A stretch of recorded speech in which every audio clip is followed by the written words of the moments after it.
You who don't know what jaundice is, that is when, and by the way, I'm sorry about the wind, guys. It is what it is. I do want to do this outside, okay, and it feels pretty good because it's a nice level of humidity in the air, and the wind does feel good, but it doesn't do any justice to me trying to record a video.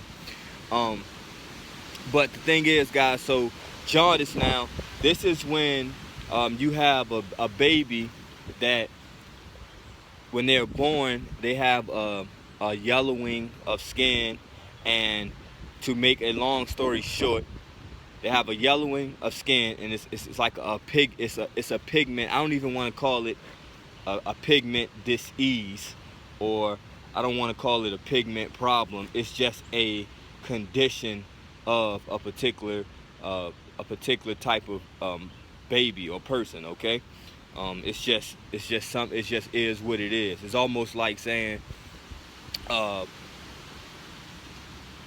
gonna make up something. I'm gonna call it a disease. I'm gonna call it, melatosis or something like that, right? And it's like anybody that's born black, right? They happen to have darker skin, and then I just say, okay, I'm gonna call this a disease called melatosis. Well, it's just a state of being. It's just the way that someone was born. I don't know if you want to call it too much of a disease necessarily.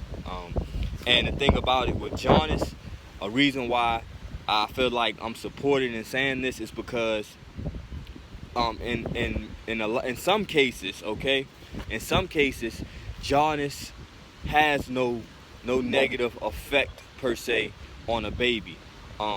That's why it has all these different possible symptoms that some babies may or may not show.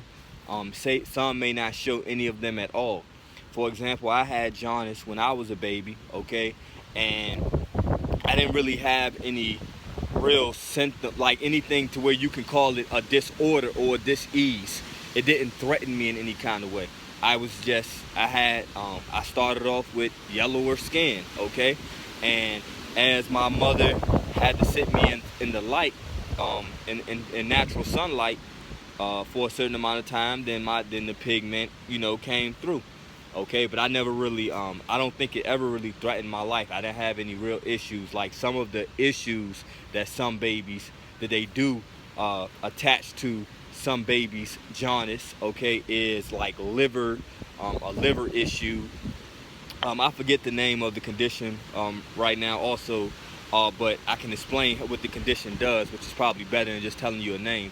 But it's where a lot of times, or sometimes, the babies, now this is the key, the baby's blood, the type of baby, the type of blood that the baby has and the type of blood that the mom has may not be compatible. They just may be two different blood types sometimes. And so what happens is it has something to do with, goes along the lines of the baby rejecting the blood cells from the mom's placenta, and then somehow it goes, it can do some damage to the child's brain. It can, possibly. That's a possible side effect. Okay, but it's not necessarily something that happens to everyone who has jaundice.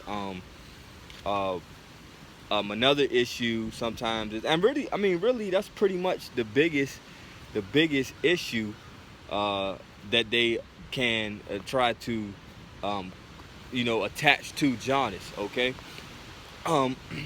So with that said, guys, now when we think about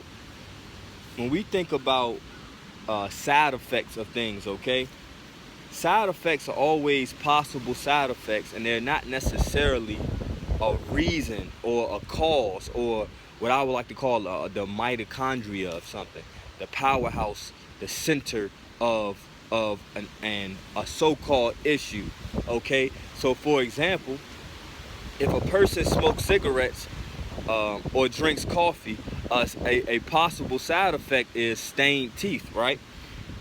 But a person can have stained teeth without smoking cigarettes, right? A person can have stained teeth without drinking coffee. So while stained teeth can be a possible side effect due to someone smoking or due to someone drinking coffee. Drinking coffee or smoking is not necessarily always the mitochondria, the powerhouse, the center, the cause or the main cause for someone having stained teeth, if that makes sense. Okay, so a lot of times what we do, guys, is we accept things that are given to us by whoever the authority is. Okay, and a lot of times it's not even necessarily nothing, conspiratorial or nefarious.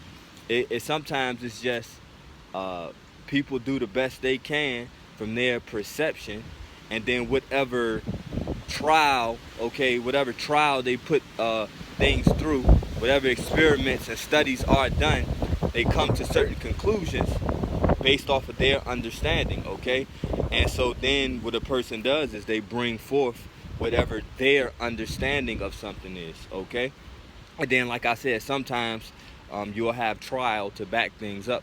So it could be a numbers game. Well, every time I do this, I notice this happens. So therefore, this must be, I conclude that this is, what something is. But that's not always the case, okay? And while something may be a truth for the majority of the time, to where we can come to certain conclusions, if there's ever a possibility that something can be different just one time, then that shows there's a possibility that this is not true, that something that we think is true all the time is not necessarily true all the time.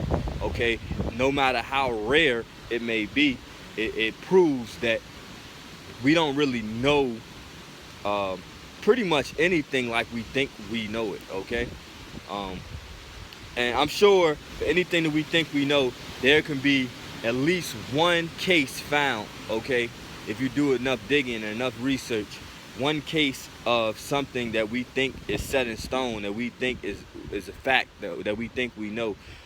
You could usually find at least one case where that is debunked. Okay, so, and this plane is picking up, boy. So guys, now with jaundice though, the thing about it,